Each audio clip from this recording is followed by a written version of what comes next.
Social మీడియాను దుర్వినియోగం చేసే వారిపై కఠిన చర్యలు తప్పవని ఖైరతాబాద్ ఎమ్మెల్యే దానం నాగేందర్ హెచ్చరించారు.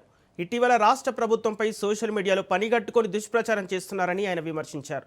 వీటన్నింటికీ చెక్ పెట్టేందుకు హైదరాబాద్ పోలీసులు సాక్-ఐ అనే ప్రత్యేక మానిటరింగ్ వ్యవస్థను తీసుకొచ్చారని తెలిపారు. సోషల్ మీడియాపై నిరంతర పర్యవేక్షణ ఉంటుందని, ప్రజలు కూడా అవగాహనతో వ్యవహరించాలని దానం సూచించారు. విద్వేషపూరిత వ్యాఖ్యలు, ఫేక్ న్యూస్, శాంతి భద్రతలకు భంగం కలిగించే పోస్టులపై ప్రజలు నేరుగా ఫిర్యాదు చేయాలని కోరారు. హైదరాబాద్ ఆదర్శ్ నగర్ ఎమ్మెల్యే క్వార్టర్స్లో బోనాల పండుగకు సంబంధించిన చెక్కులను ఆలయ నిర్వాహకులకు దానం నాగేందర్ అందజేశారు. ప్రతి ఎన్నికల తర్వాత పెట్రోల్, డీజిల్ ధరలు పెంచడం ఆనవాయితీగా మారిందని కేంద్ర ప్రభుత్వంపై దానం విమర్శలు గుప్పించారు. ఇరాన్, ఇజ్రాయెల్ యుద్ధాన్ని సాకుగా చూపిస్తూ సామాన్యులపై భారాలు మోపుతున్నారని మండిపడ్డారు. వెంటనే ధరలను తగ్గించాలని, లేదంటే ప్రజల ఆగ్రహానికి గురికాక తప్పదని హెచ్చరిస్తున్నారు.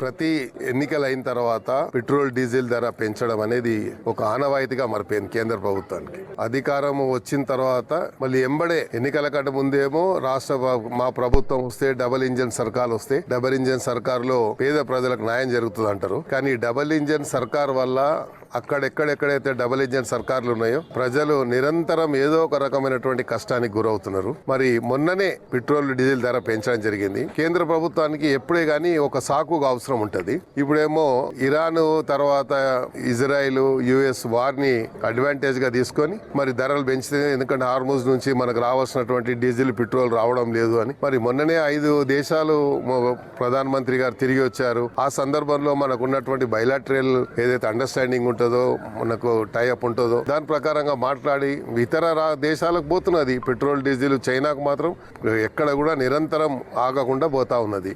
మన ప్రభుత్వం మరి ఎందుకు చేయడం లేదు అనేది కేంద్రంలో ఇక్కడ ఉన్నటువంటి కిషన్ రెడ్డి గారు దానికి జవాబు చెప్పాలి. మరి ఏది మాట్లాడినా కిషన్ రెడ్డి గారు రాజకీయం చేస్తుండ్రు అంటారు. కాబట్టి రాజకీయం కాదు, ప్రజల యొక్క ఆర్థిక భారం పెరుగుతూ ఉంది రోజు రోజుకి. మరి మీరు ఈ రకంగా విచ్చలవిడిగా పెట్రోల్ ధరలు అవిని పెంచుకుంటూ పోతే మరి రోజువారీ ఇది ఇప్పటికే ప్రధానమంత్రి గారు స్లోగన్ ఇచ్చారు, ఒకటే బండి తిరగాలని. అందరం ఒకటే బండ్లో తిరుగుతున్నాం.